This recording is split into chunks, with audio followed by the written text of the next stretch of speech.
Welcome दोस्तों, स्वागत है आपका हमारे चैनल पे। दोस्तों आज आपके लिए जो अपडेट लेके आया हूँ ये दिल को दहला देने वाली है। जी हाँ, बता दिया जाए, on duty doctors rape and murder complete story mystery. दोस्तों इस वीडियो पे आपको पता चलेगा कि कोलकाता में जो लेडी डॉक्टर का रेप हुआ उसका बहुत ही बुरी तरीके से उसके साथ में व्यवहार किया गया, दुष्कर्म किया गया और उसको जो है खत्म कर दिया गया। अब बात आ जाती है कि आखिर ये कितनी लड़कियों के साथ होगा और कितनी लड़कियों के साथ हो चुका है। क्या इस देश में कोई सख्त कानून क्या इन लोगों के लिए नहीं बनेगा, सवाल है। क्योंकि हर जगह सोशल मीडिया पे यही बात आ रही है कि औरतें जो है, महिलाएं वो सेफ नहीं है, बिल्कुल नहीं है। क्योंकि जिस तरीके से इस लेडी डॉक्टर के साथ हुआ दुष्कर्म और उनके शव को देखने के लिए जब उनके पेरेंट्स पहुंचते हैं तो उनको भी घंटों खड़ा कर दिया जाता है और फिर जो है जब देखा जाता है तो रूह कांप जाती है। उनकी जब माँ का स्टेटमेंट लिया जाता है तो वो जब बातें बताती है तो भाई दिल को और रूह को दहला देने वाली बातें हैं कि इंसान जो है वो कितनी गंदगी तक और कितनी दरिंदगी तक बढ़ चुका है और कितना गिर चुका है। आज हम आपको इस मामले पे पूरी जानकारी देने वाले हैं। डॉक्टर रितिका सिंह जी हमें डिटेल में चीजें बताएंगी। तो दोस्तों इस वीडियो को आखिर तक जरूर देखें और दोस्तों आगे आप चैनल पे लाइक, सब्सक्राइब, शेयर और अपनी कीमती राय हमारे कमेंट बॉक्स में जरूर शेयर करें। यार मुझे लगता है इस बार फिर से एक बेटी को इंसाफ नहीं मिलेगा। I hope you all are aware about the murder and rape case of a female resident doctor inside the hospital. बहुत सारी वीडियोस आपने देखी होंगी। मेरा हॉस्पिटल वहां से 3-4 घंटे की दूरी पे है। हम सेम सिचुएशन में, सेम कंडीशंस में काम करते हैं। पिछले 5 दिन में our life is just about this. We are fighting to our level best. हर रोज कैंडल मार्च, हर रोज रैली, जवाब मांग रहे हैं पर कोई जवाब देने को तैयार नहीं है। इतनी मिस इन्फॉर्मेशन, हर मीडिया बोल रहा है कि एक ही इंसान का काम था, ये था इंसान, बस केस को जैसे तैसे करके क्लोज किया जा रहा है। I will tell you the whole story and I have few questions. उन्होंने 11th-12th कंप्लीट करी, नीट यूजी दिया, 5.5 साल की एमबीबीएस करी, नीट पीजी क्लियर करा, ठीक है। रेजिडेंसी शुरू हुई, फर्स्ट ईयर खत्म हुआ, सेकेंड ईयर में वो थी। 36 आवर्स की ड्यूटी पे वो गई। एक बार तुम अपनी जगह पे उसको इमेजिन करके देखना। Your life was going fine, you are working so hard in your life. 36 घंटे की ड्यूटी पे गई। 11 बजे के आसपास उन्होंने अपनी मम्मा को कॉल करा कि mama everything is fine, I am fine, I am going on round में हम पेशेंट को देखते हैं, आप सो जाओ। पेरेंट्स सो गए, सब कुछ ठीक चल रहा है, ठीक है। 2 बजे के आसपास आपको जैसे तैसे करके टाइम मिला, आपने डिनर करा और फिर आपने सोचा एक बार सेमिनार रूम में जाके, वहां पे बेड लगे हुए थे तो वहां पे जाके थोड़ी देर रेस्ट कर लेते हैं, क्योंकि उस टाइम पे पेशेंट लोड बहुत कम हो जाता है और जूनियर्स, इंटर्न्स जैसे तैसे कोई ना कोई ऐसा होता है जो संभाल लेता है। अच्छा। वो वहां पे रेस्ट करने गई। वो 3 बजे रात में, हम जब सब लोग सो रहे थे, यार एक बार सोच के देखो, हम सब सो रहे थे, वो किस कंडीशन से गुजर रही होगी। उनके पेरेंट्स ने बताया है किस सिचुएशन में वो मिली। Both her legs were wide open at right angle, मतलब पूरा पेल्विक गर्डल तोड़ दिया गया है, ऐसे पैर मिले वाइड ओपन, पूरी बॉडी पर इंजरीज है। उनकी आंटी ने बोला कि जब देखा उनको चश्मे टूटे हुए, आंखों में गड़े हुए हैं। पोस्टमार्टम रिपोर्ट में जितना सीमन मिला है, चाह के भी एक इंसान 2 से 3 बार भी इजैकुलेट करेगा तब भी इतना सीमन नहीं मिल सकता। It was a gang rape. सोच के देखो, पूरी बॉडी पर इंजरीज, मुंह पे, फेस, हर जगह पर। सुबह 7 बजे के आसपास पेरेंट्स को कॉल किया गया। मस्त सो रहे हैं, सब नॉर्मल जिंदगी चल रही है। पेरेंट्स को कॉल किया, पेरेंट्स को कॉल करके बोला आपकी बेटी बहुत ज्यादा बीमार है, फटाफट से हॉस्पिटल आ जाओ। अब तुम लोग रहोगे तो तुम लोग भी पैनिक करोगे ना, तो हर parents panic and they call back again and again and again. कोई कॉल नहीं उठा रहा है। थोड़ी देर बाद उठाया, उन्होंने बोला आपकी बेटी ने सुसाइड कर लिया। क्या हालत होगी यार तुम्हारी। आपका बच्चा, आपके बच्चे के बारे में ही आपको कोई ढंग से कुछ बता नहीं रहा है। वो लोग अपने 1-2 पड़ोसियों को लेके पहुंचे हॉस्पिटल। 3 घंटे तक खड़े रहे, किसी ने अंदर उनको उनकी बेटी देखने नहीं दी। आपका बच्चा आपको कोई अपने बच्चे से मिलने नहीं दे रहा, अंदर सबूत मिटाने का काम चल रहा होगा। वरना क्या क्या रीजन क्या है कि 3 घंटे तक पेरेंट्स को मिलने नहीं दिया गया, अपनी बेटी को देखने नहीं दिया गया, पेरेंट्स को, और किसी का उसके ऊपर हक कैसे बनता है? माँ बाप को नहीं देखने दे रहे। 3 घंटे तक उन्होंने वेट करा, और जब पापा अंदर गए, शी वॉज नेकेड। मतलब this is the worst ever thing एक बाप के लिए जो हो सकती है। बहुत दुख की बात है, बहुत शेमफुल एक्ट हुआ है। पहले सुसाइड कह के उनको साइकोटिक घोषित करके मामला बहुत अच्छे से क्लोज करने की कोशिश करी। जब उठ गया मामला, उसी दिन हमको पता चला, हमारे यहाँ पे उसी दिन प्रोटेस्ट स्टार्ट हो गया। मामला बढ़ा, अगले दिन 24 घंटे के अंदर अंदर एक इंसान को पकड़ा, पैसे वैसे दे देते हैं, पता नहीं किसको बचाने की कोशिश कर रहे हैं। मैं क्यों बोल रही हूँ वो इंसान नहीं हो सकता? नंबर 1, पोस्टमार्टम रिपोर्ट्स बोल रही हैं कि इतना ज्यादा सीमेन वेजाइना के अंदर से मिला, तो इट इज डेफिनेटली नॉट एक इंसान का काम। फैक्ट है, ठीक है। दूसरी चीज, उनके ही पैथोलॉजिस्ट का सारी वीडियोस, जितनी भी चीजें मैं यहाँ पे बोल रही हूँ एकदम फैक्चुअल बेसिस पे बोल रही हूँ। मेरा हॉस्पिटल पास में ही है, हमारे पास जितनी पर्सनल वीडियोस, जितनी पर्सनल चीजें शेयर हो रही हैं, आई डोंट थिंक वो इंटरनेट पे भी अवेलेबल है, एंड हम लोगों में से भी कोई उन चीजों को डालेगा नहीं। हमने उनकी डेथ के बाद की फोटो देखी है, and that picture haunts like all this situation, everything, this is just so traumatizing। 24 घंटे के अंदर अंदर उस इंसान का नाम ले दिया। तुम एक बार खुद सोचो, you are someone who's not inside, who doesn't know about the hospital much। ठीक है, आप पेशेंट को लेके आते हो कई बार, तुम 4 बजे के आसपास आए, you raped one doctor, you murdered that doctor, and 5-6 बजे के आसपास निकले, तुम्हारे गले में वो ब्लूटूथ होते ना गाना सुनने वाले, वो तुम्हारे गले में था, वो वहीं पे गिरा रह गया। You did not bother to take that back, तुम घर जाके मस्त सो भी गए। इतना बड़ा कांड करके मतलब कहानी पे इंसान विश्वास करे तो करे कैसे, पर कहानी बना दी। पुलिस का कहना है कि ये इंसान है, इस इंसान ने, इसके ब्लूटूथ वहां पे पड़ा रह गया था, तो हमको कैमरे में वो जाता हुआ नजर आया, हमको शक हुआ, हमने उसको बुलाया, ब्लूटूथ उसके फोन का ऑन कराया, ऑन करा के करके देखा तो उसके फोन से कनेक्ट हो गया, इसका मतलब उसने किया। और फिर उस इंसान ने मान भी लिया कि हाँ ये सब मैंने किया और मेरे को फांसी दे दो, वो ये भी बात भी मान गया। यार हो ही नहीं सकता यार। तो अगर ये सच था, 24 घंटे के अंदर अंदर ये सब हो गया था, तो अभी 4 दिन से पिछले कुछ आगे उसके ऊपर कोई उसके बयान क्यों नहीं आ रहे? उसने कैसे करा, क्यों करा, वो सब चीजें दो ना। बहुत मुझे लगता है पता नहीं इसके पीछे कौन है, someone who is very influential, जिसको बहुत अच्छे से बचाने की कोशिश की जा रही है। सही बात। हमारे हॉस्पिटल में हमने पहले नॉन इमरजेंसी सर्विसेज ऑफ करी, ओपीडीज ऑफ करी, किसी को कोई फर्क नहीं पड़ा। अच्छा, किसी को भी फर्क नहीं पड़ा। जब इमरजेंसी सर्विसेज भी ऑफ करी, अभी हमारे प्रोफेसर्स, उन लोगों के हाथ बंधे हुए हैं, उनकी नौकरियां हैं, नौकरियां छिन जाएंगी, दे आर सपोर्टिंग अस बहुत, बट अभी इंटर्न्स का काम, ब्लड निकालने वाला छोटे मोटे काम हमारे प्रोफेसर्स को करना पड़ रहा है। दे आर डूइंग घंटों नाइट ड्यूटीज, डे ड्यूटीज, वो सब मैनेज कर रहे हैं। It feels so bad to see a patient। हमारे हॉस्पिटल में 100 किलोमीटर की रेंज में कोई भी और दूसरा गवर्नमेंट हॉस्पिटल नहीं है। बहुत गरीब लोग हैं जिनके पास कैब तक करने का पैसा नहीं है, वो हमारे पास आते हैं ट्रीटमेंट के लिए। It feels so bad to see them going back. मैं इस दिन के लिए डॉक्टर तो नहीं बनी थी, बट अभी हमें लगता है यार अगर अब हम वीक पड़ गए तो ऐसे तो ये चीजें होती ही रहेंगी, कभी बंद ही नहीं होगा।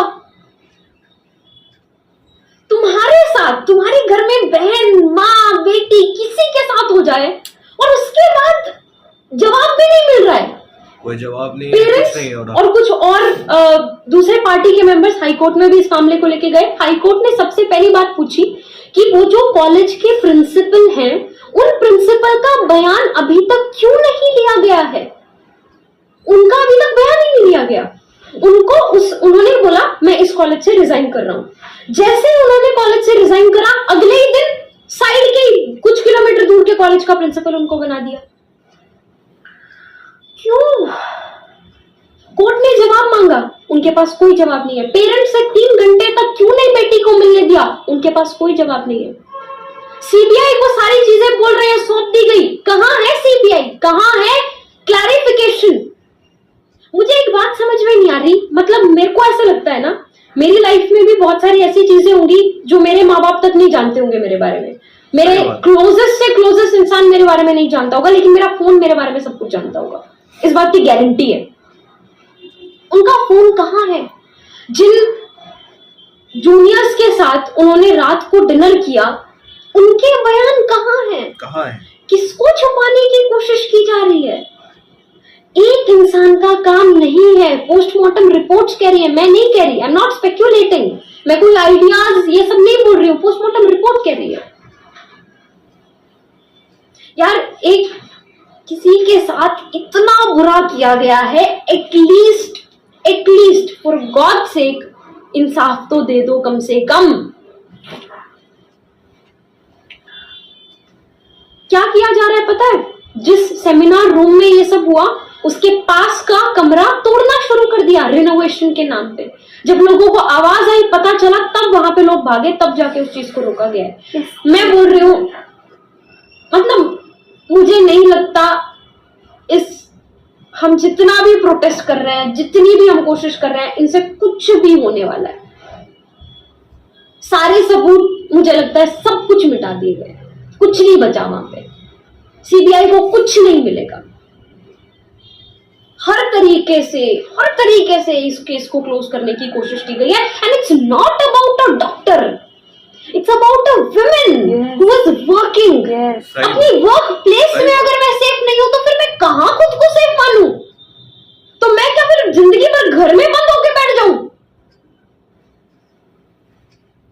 ऑल द यंगर जनरेशन जो मुझसे सवाल पूछ रही है कि क्या हम एक्चुअली सेफ है कि नहीं है, क्या ये प्रोफेशन सेफ है कि नहीं है। Mob attack is so common.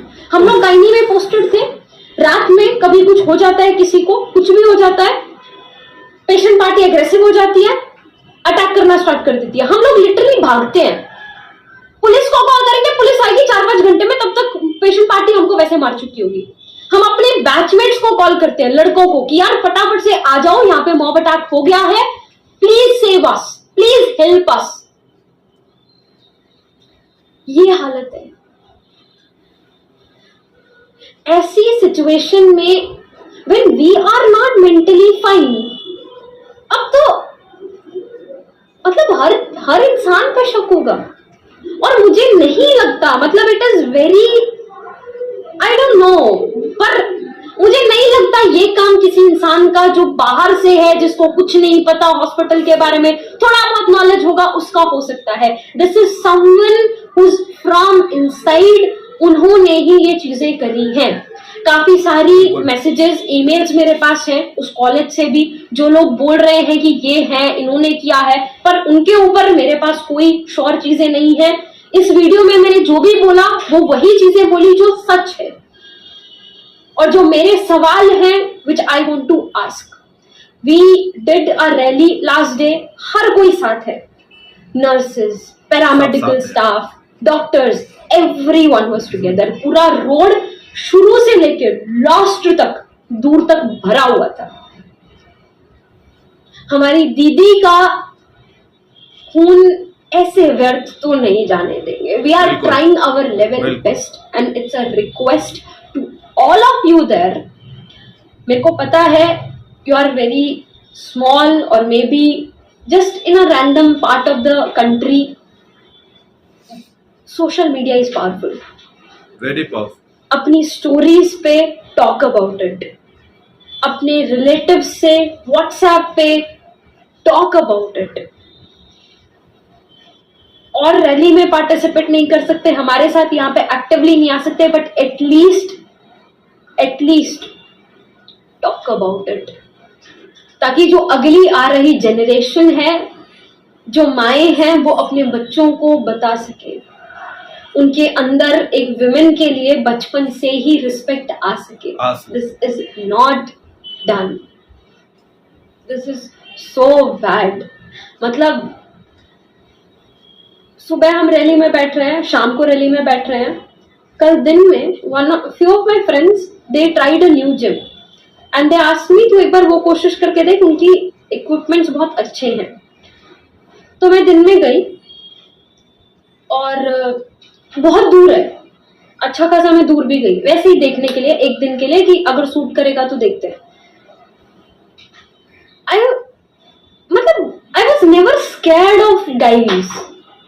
कल मैंने उसकी मम्मा की वीडियो देखी, जो मैंने अभी आपको बताया कि उनको कैसी कंडीशन में वो मिली थी. तब देख के ही जस्ट गई थी. वहां पे जाके 9-10 लड़के थे. I tried exercising but 5 minutes के अंदर अंदर I was not able to breathe. I was feeling so scared. It's a request to all of you to share about this as much as possible. That's the best you can do. Talk about it. इस बार, at least इस बार, जब तक कुछ तो असर पड़े. मेरे को लग नहीं रहा है कि कुछ मिलने वाला है, लेकिन कुछ असर जब तक पड़े तब तक let's not become weak. वो जोश जो होता है ना हमारा 2 दिन हाई होता है, उसके बाद हम ढीला कर देते हैं. Let's not do that. सही बात, बरकरार रखना इसको. That's all. This was her story. these were my few questions which I wanted to ask and my request. It's my sincere request again. Please help us. It's very bad. I'm very scared. I work in the same state. वो तो metro city में हुआ, मैं तो एक periphery के college में हूँ, हॉस्पिटल में हूँ, जहाँ हालत और ज्यादा खराब है. मेरा सिर्फ गाइनी ओवर हुआ है, अभी पीडियाट्रिक्स ओवर हुआ है, माइनर पोस्टिंग्स हुई हैं. I still have medicine to come, I still have surgery to come. I am so scared of doing night duties. मैं इस दिन के लिए डॉक्टर नहीं बनी थी. तो मेरे दोस्तों, ये था वीडियो. डॉक्टर जी ने जो बातें कही हैं और जो बातें हमसे शेयर की हैं, बहुत ही सोचने समझने वाली है कि इस देश में बेटी पढ़ाओ बेटी बचाओ का नारा लगता है. बेटी को देवी की तरह मानते हैं लोग. मुसलमानों में भी लड़कियों को रहमत माना जाता है, लेकिन उसी लड़की के साथ अगर जब ये सब चीजें होती हैं तो ये सारी चीजें कहाँ चली जाती हैं? क्यों उसके ऊपर में एक बड़ा एक्शन नहीं लिया जाता? अभी तो ऐसे हालात हो गए कि बेचारी सब महिलाएं डरी भी हैं. क्या करे, कहाँ जाए? सुरक्षा की कोई दूर दूर तक खबर नहीं है. रात को इन्होंने जिस तरीके से पूरा डिटेल में बताया कि 3 बजे से उनके साथ में इस तरीके की हरकतें हुई हैं, बड़े ही दर्दनाक तरीके से उनके साथ हुआ. उसके बाद भी भाई लोग रुक नहीं रहे, समझ ही नहीं रहे. आज की डेट में भी कितने सारे ये दुष्कर्म वाले केसेस जो है वो सामने इंटरनेट में सारी चीजें हैं, सारी खबरें हैं. और जिस तरीके से ये इस मामले में एक व्यक्ति को डाला गया है जिसका नाम संजय है, बस इसको एक मोहरा बना करके सामने बताया जा रहा है. उसने कबूल भी कर लिया, सब कुछ हुआ. लेकिन जिस तरीके से डॉक्टर साहिबा ने बताया कि पोस्टमार्टम की रिपोर्ट तो कुछ और ही कह रही है. सोशल मीडिया पे इस तरीके की सारी खबरें जो है वो काफ़ी वायरल है. कोई कुछ भी कह के नहीं निकल सकता है. सोशल मीडिया पे सब चीज़ वायरल हो रही हैं, सारी खबरें हैं. और अब तक जो अपडेट्स हैं वो यही है कि इनके साथ में जो दुष्कर्म हुआ है वो ऐसे नहीं हुआ, इसके पीछे भी कोई ना कोई बड़ा मकसद था. तो ये जो भी मकसद था, लेकिन किसी इंसान के साथ इस तरीके का दुष्कर्म करना, उसको ऐसी सजा देना, ये इंसानियत के खिलाफ है, बिल्कुल खिलाफ है। ये दिल को दहला देने वाली चीजें हैं, रूह कांप जाने वाली चीजें हैं। इंसान सोच फिक्र पे आ गया है कि क्या करे। औरतें भी डर रही हैं, महिलाएं कहीं जाने आने से जो है वो डर एक बैठ गया है कि भाई इंसान तो दरिंदा बन गया है। जो ये ऐसे दरिंदे हैं राक्षस से भी बदतर हो चुके हैं। बाकी दोस्तों आप अपनी कीमती राय हमारे कमेंट बॉक्स में जरूर शेयर करें। मिलते हैं आपसे अगली वीडियो पे, तब तक आप अपना ध्यान रखें।